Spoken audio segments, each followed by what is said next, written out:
Hello दोस्तों, स्वागत है आपका आपके पसंदीदा प्लेटफॉर्म पे।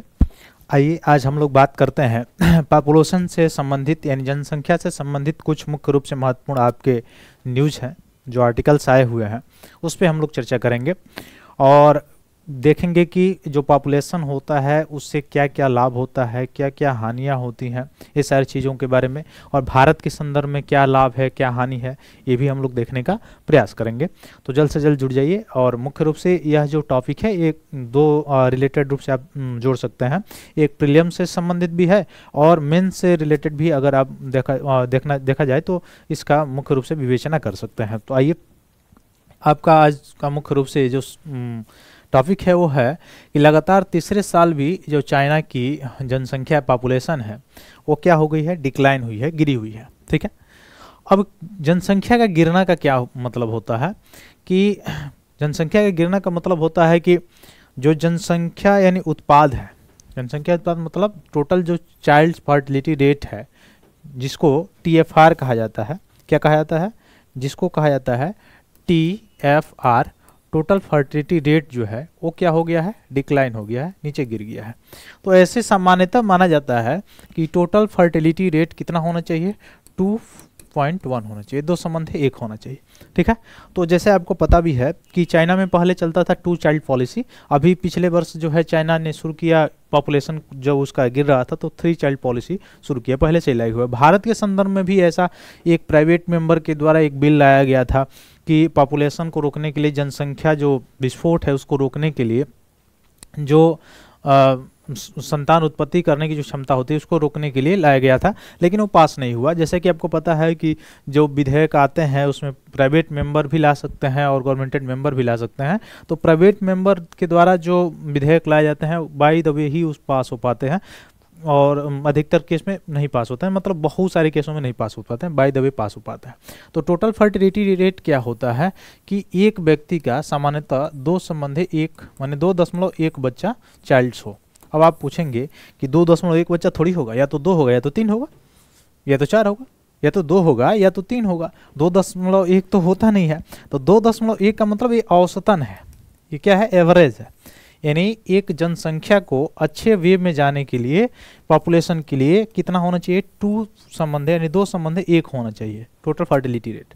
तो भारत के संदर्भ में अगर बात किया जाए फर्टिलिटी रेट के संदर्भ में, तो भारत का अभी भी जो टोटल फर्टिलिटी रेट है वो 2.1 से क्या है, कम है, 2.0 के आसपास है। यानी जितना औसतन सामान्य जनसंख्या रहना चाहिए, मतलब जितना जनसंख्या जो आगे आने वाले समय में पूरी जनसंख्या को क्या करे, रिकवर कर दे। मतलब अब ये जो बच्चे आज हो रहे हैं, जैसे हम लोग जो हैं, अब हम लोग जब समय के साथ क्या होंगे, ओल्ड होंगे, जब बूढ़े होंगे तो कोई नई जो जनसंख्या है वह इतना होना चाहिए जो यह बूढ़े जो चले जाएं तो इस बूढ़े की जगह पे एक क्या कर दे, इसको रिप्लेस कर दे, तब तो पॉपुलेशन उतना रहेगा, बना रहेगा, नहीं तो क्या हो जाएगा, डिक्लाइन हो जाएगा। तो ये आप समझ रहे होंगे कि TFR क्या होता है, टोटल फर्टिलिटी रेट होता है, और टोटल फर्टिलिटी रेट औसतन यानी 2.1। ठीक है, औसतन कितना होना चाहिए, 2.1। ठीक है, और औसतन 2.1 मतलब किसी का 3, किसी का 4, किसी का 2, ऐसे कुल मिलाकर औसत एवरेज कितना होना चाहिए, 2.1 होना चाहिए। लेकिन भारत का उतना नहीं है, 2.0 है फर्टिलिटी रेट। ठीक है, तो इसीलिए भारत इसके पक्ष में नहीं लाता है विधेयक। दूसरा कारण क्या है, दूसरा कारण अगर मैं बताने का प्रयास करूं तो दूसरा कारण आप देख सकते हैं कि जो इंडिया का पॉपुलेशन है, इससे क्या सिद्ध हो गया, इससे सिद्ध हो गया कि चाइना का जो पॉपुलेशन है वो क्या था, विश्व में सबसे पहले ज़्यादा पॉपुलेशन था, यानी विश्व में सबसे ज़्यादा जनसंख्या वाला जो देश था वो क्या था, चाइना था। लेकिन अब क्या बन गया, अब इंडिया बन गया। हालांकि इंडिया में जो सेंसस है वह 2011 के बाद 2021 में होना चाहिए था, 10 वर्षों के बाद, लेकिन यह 2021 में सेंसस नहीं हुआ। कारण था कोविड-19, जो कोविड-19 महामारी था उसके कारण ये नहीं हो पाया, आपको पता भी है। तो कोविड-19 होने के बाद ये धीरे धीरे डिले हो गया, अभी तक सेंसस नहीं आया, पुराना सेंसस ही प्रयोग किया जा रहा है, 2011 वाला ही। लेकिन अगर नया सेंसस आया, जनगणना हुआ, तो ये जरूर ही आप देखेंगे कि जो भारत की जनसंख्या है, ये बताया जा रहा है 140 से प्लस हो गई है। तो इसका मतलब कि इंडिया की जो जनसंख्या है वर्ल्ड में वह सर्वाधिक है। इंडिया की जनसंख्या सर्वाधिक है, ठीक है। तो चाइना से भी सर्वाधिक हो गया, यानी विश्व की सबसे ज़्यादा अगर जनसंख्या वाला देश अगर इस समय वर्तमान में पूछेगा प्रश्न तो आप क्या लगाएंगे, इंडिया लगाएंगे। चाइना जो है अब सेकेंड नंबर पे आ गया, ठीक है। अब हम लोग देखने का प्रयास करेंगे अगर पॉपुलेशन वहाँ पे होता है तो पॉपुलेशन से क्या फ़ायदे हैं, यानी ओरिजिनली अगर देखें तो पॉपुलेशन अगर है यहाँ पे तो इससे क्या लाभ मिलेगा, लाभ इससे क्या है। तो अगर लाभ के बारे में हम लोग देखें कि पॉपुलेशन से क्या लाभ होने वाला है, तो पहला लाभ तो ये होने वाला है कि भारत की जो पॉपुलेशन है, जनसंख्या है, यानी भारत की जो इकोनॉमी है, भारत की जो इकोनॉमी है वह कैसी है, वह आप जानते हैं कंजम्पशन बेस्ड है। कैसा बेस्ड है, कैसा आधारित है, किस आधार पे है, तो वह है उपभोग आधारित। कैसा है, उपभोग आधारित है। तो उपभोग अगर आधारित है तो इससे क्या होगा, उपभोग आधारित अगर है तो इसका मतलब है कि इसमें डिमांड में तो कभी कमी नहीं आएगी, यानी डिमांड में कभी भी कमी नहीं आएगी। क्यों, क्योंकि पॉपुलेशन ज़्यादा है तो डिमांड कम नहीं होगा, डिमांड तो सबसे ज़्यादा रहेगा यहाँ पे, ठीक है। अब डिमांड ज़्यादा रहेगा तो इकोनॉमी को बूम भी ज़्यादा करेगा। क्यों, क्योंकि भारत में अगर सप्लाई सेक्टर और संरचना इंफ्रास्ट्रक्चर ये भी बराबर रहे तो धीरे धीरे क्या होगा, जीडीपी में ग्रोथ होगा, जीएनपी में ग्रोथ होगा। अब आप बोलेंगे कैसे जीएनपी और जीडीपी में इसका लिंक है, तो मैं बताने का अगर प्रयास करूं कि जीडीपी और जीएनपी में इसका जैसे योगदान अगर देखेंगे, जैसे मान लीजिए पॉपुलेशन में एज ए पर्सन है और भारत में जितने भी पर्सन है उनका इनकम अगर इंक्रीज हो जाए, इनकम जो है वह इंक्रीज हो जाए तो आय अगर बढ़ेगा तो क्या होगा, कंजम्पशन करने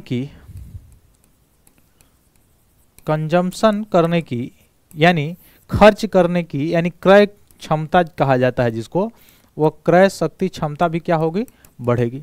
जब क्रय शक्ति क्षमता बढ़ेगी तो क्या होगा, ये लोग जाके एक्सपेंड करेंगे। कहाँ पे एक्सपेंड करेंगे, मार्केट में। किस पे, किसी वस्तु को खरीदने में, किसी गुड्स को या किसी सर्विस को खरीदने में क्या करेंगे, इस पैसे को, इस इनकम को क्या करेंगे, खर्च करेंगे। दूसरा चीज़ कि यह जो इनकम आएगा यह ज़्यादा है तो इस पे कुछ भाग जो टैक्स के रूप में लगेगा वह डायरेक्ट जीएनआई में जाके क्या होगा, जुड़ जाएगा। दूसरा चीज़ कि जो चीज़ बचा वह अप्रत्यक्ष टैक्स में, यानी जैसे कोई गुड्स अगर आप खरीदते हैं तो उस पर जो आप कंजम्पशन करते हैं, कंजम्पशन ज़्यादा होगा तो एक तो टैक्स बढ़ेगा, टैक्स का कलेक्शन बढ़ेगा, पहला चीज़। दूसरा चीज़ क्या बढ़ेगा कि साथ साथ जब कंजम्पशन ज़्यादा होगा, जो अगर सप्लाई भी चैन सही रहा, यानी उत्पादन भी अगर सही रहा, तो साथ साथ ये क्या होगा, ये जाके यह लोगों का जब मांग ज़्यादा रहेगा, यानी मुख्य रूप से क्रय शक्ति क्षमता ज़्यादा रहेगी, खरीदने की क्षमता ज़्यादा रहेगी, आय ज़्यादा रहेगी, तो गरीबी भी क्या करेगा, कम करेगा, असमानता भी क्या करेगा, कम करेगा। होगा कि नहीं होगा। अब इससे क्वालिटी ऑफ जो लाइफ है वो भी क्या होगा, बढ़ेगा। तो क्वालिटी ऑफ लाइफ भी इससे बढ़ने वाला है। तो यह जो भारत का जो इकोनॉमी है वह भारत की इकोनॉमी इसीलिए कहा जाता है कि इंडिया की जो इकोनॉमी है वो कैसा है, वह कंजम्पशन बेस्ड है। तो यहाँ तो पॉपुलेशन क्या करेगा, बहुत ही बड़ा योगदान दे रहा है किसमें, अपने इकोनॉमी में, पॉजिटिव वे में अगर हम देखें तो।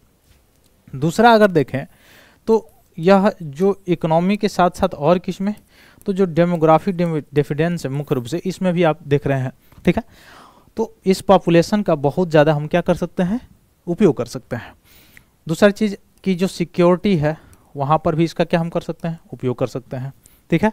फिर रेमिटांस जो बनाया जाता है, मंगाया जाता है, उसमें भी सबसे ज़्यादा हम क्या कर सकते हैं, उपयोग कर सकते हैं। फिर स्किल बढ़ाकर अलग अलग सेक्टर में इनका यूज जो है क्या कर सकते हैं, बढ़ा सकते हैं। फिर इनके स्किल को बढ़ा के R&D में, रिसर्च एंड डेवलपमेंट में, और इनको ट्रेन करके फिर हम क्या कर सकते हैं, प्रोडक्शन को बढ़ा सकते हैं, ठीक है। ये सारी चीज़ें लिंक कर सकते हैं। उसके साथ ही अगर देखें तो तीसरा क्या फ़ायदा है पॉपुलेशन से क्या है, तो हम लोग देखें एक किस लेवल पे, सिक्योरिटी लेवल पर देखें, ठीक है। सिक्योरिटी लेवल पर देखें, फिर सिक्योरिटी लेवल के बाद हम लोग देख रहे हैं कि पॉपुलेशन ज़्यादा होने के कारण यहाँ पे अब जो अगर निगेटिविटी देखें तो इसका पर्यावरण पे, इकोसिस्टम पे क्या होगा, प्रभाव पड़ेगा, निगेटिव प्रभाव है। इकोसिस्टम से प्रभाव के पर जो संसाधन है उस पर भी प्रभाव पड़ेगा, प्राकृतिक संसाधन जो है, या उसके साथ ही यह जो प्रदूषण है वो भी क्या होगा, बढ़ेगा। तो ये सारे कंसर्न है, ठीक है। तो ये सारी चीज़ें आपको समझ में आई होगी। अब थोड़ा सा हम लोग चाइना के तरफ देखेंगे कि चाइना में क्या क्या इससे रिलेटेड चीज़ें हैं। तो चीन की जो सरकार जो है वो शुक्रवार में को कहा था कि तीसरे वर्ष भी उसकी जनसंख्या में लगातार गिरावट आई है, यानी टोटल फर्टिलिटी रेट में उसकी गिरावट आई है। अब इससे क्या हुआ, विश्व के दूसरे सबसे अधिक जनसंख्या वाले देश के लिए आगे जनसंख्या की सबसे बड़ी चुनौती है। तो जनसंख्या की सबसे बड़ी चुनौती, जैसे एक बार निर्मला सीतारमण जी से पूछा भी गया था कि हमारी पॉपुलेशन बढ़ रही है, तो उन्होंने बताया था कि हमारी पॉपुलेशन बढ़ रही है, उसका प्रयोग सही है, मतलब प्रयोग मतलब कंजम्पशन बेस्ड। इसीलिए आप देखे होंगे कि अपने वहाँ जो इन्फ्लेशन होता है, मुद्रास्फीति होती है, मुख्य रूप से किस कारण से होती है? डिमांड कभी कम होता ही नहीं है। यानी भारत जैसे देश में, जैसे विकासशील देश के अंतर्गत जो भारत आता है, उसमें डिमांड से कोई भी इकोनॉमी पे मुख्य रूप से देखा जाए, इन्फ्लेशन पे ज़्यादा, यानी मुख्य रूप से देखा जाए तो इसमें जो सप्लाई चेन होता है, उत्पादन जो होता है, उस पर सबसे ज़्यादा, ठीक है। तो डिमांड तो हमेशा क्रिएट रहता है, हमेशा ज़्यादा रहता है, क्योंकि पॉपुलेशन ज़्यादा है। तो अधिक जनसंख्या वाले देश के लिए अब यहाँ पे चुनौती है, क्योंकि डिमांड कम हो जाएगा तो फिर सारी चीज़ें, इसीलिए जितनी भी कंपनियाँ होती हैं, जैसे आप देखे होंगे FDI के माध्यम से ये सब कहाँ पर निवेश करते हैं? भारत में, ठीक है। और इसलिए कि यहाँ जनसंख्या जो है कंज्यूम करती है, तो कंज्यूम करेगी तो सीधे सीधे क्या होगा, उनके इकोनॉमी में योगदान होगा, ठीक। तो ये सारी चीज़ें। तो 2024 के अंत तक चीन की जनसंख्या 1.408 बिलियन थी, जो पिछले वर्ष की तुलना में 1.39 मिलियन कम हुई है, ठीक है। तो ये याद रखेंगे आप लोग कि चाइना का जो है मुख्य रूप से जनसंख्या घटा है, उसका कारण है कि वहाँ पे वो वही काम किया था, क्या काम किया था, फाउंडेशन लगाने वाला, जो 2 चाइल्ड एंड 3 चाइल्ड पॉलिसी लाया था, उसके कारण। अब भारत भी, अगर जैसे बहुत लोग इसके पक्ष में तर्क देते हैं कि भारत को भी ऐसा पॉपुलेशन को कंट्रोल करने के लिए विधेयक लाना चाहिए जिससे पॉपुलेशन कंट्रोल किया जा सके। अगर ऐसा विधेयक आता है तो क्या होगा, अब यह अगर ऐसा विधेयक आता है तो क्या होता है, तो आगे आने वाले 50 वर्षों के बाद हमारे पास जनसंख्या ही नहीं रहेगी, फिर इकोनॉमिक हमारा जो है, जिस बेस्ड पे है, जो परचेज बेस्ड है, वह प्रभावित हो जाएगा, ठीक है। और अभी भी देखा जाए तो TFR हमारा क्या है, जो 2.1 होना चाहिए उससे भी कम है, 2.0 है। तो इसलिए भारत सरकार द्वारा या यहाँ भारत जो है नहीं लाता है, ठीक। अब देखिए, सरकार ने बालिकाओं के चयनात्मक गर्भपात को समाप्त करने का प्रयास किया था वहाँ पर, लेकिन गर्भपात कानूनी और आसानी रूप से उपलब्ध होने के कारण अवैध सोनोग्राफी मशीनों का संचालन करने वाले व्यवसाय वहाँ पर फूल फल रहा था। ये भी इसमें योगदान है, जिसके कारण चाइना के जो है वहाँ भी पॉपुलेशन डिक्लाइन हुआ है, कम हुआ है। असंतुलित लिंग अनुपात सबसे बड़ा कारण रहा है, ठीक है। यानी प्रत्येक 100 जो गर्ल्स हैं उस पर लाखों लड़के पैदा होते हैं, जिसमें से चीन के कुंवारे लोगों में सामाजिक अस्थिरता की संभावना बढ़ जाती है। तो शुक्रवार की रिपोर्ट में इसमें बताया था कि लिंग असंतुलन को हर 100 महिलाओं पर 104.34 पुरुषों के रूप में दर्शाया गया था, ठीक है। तो ये भी बहुत बड़ा कारण है। आप देख सकते हैं, पहले से ही आबादी का 5वां हिस्सा 60 वर्ष या उससे अधिक आयु का है। अधिकाधिक का आंकड़ा जो है 310 मिलियन या कुल आबादी का 22% है। वही 2035 तक यह संख्या जो है 30% से अधिक होने का अनुमान है, ये चाइना के द्वारा लगाया गया है। और रिटायर्ड आयु में बदलाव की चर्चा भी शुरू हो गई है। तो धीरे धीरे अब इसमें ये बदलाव करने के लिए काम करेगा। जैसे हम लोग पिछले वर्ष भी देखे थे कि उसमें जब हुआ था, उसने सेंसस किया था, ऐसा हुआ था, तो उसने बदलाव करने की बात की थी, ठीक है। तो ये सारी चीज़ें आपको अच्छे से समझ में आई होगी, समझ में आई है तो बहुत बहुत धन्यवाद दोस्तों, जय हिंद।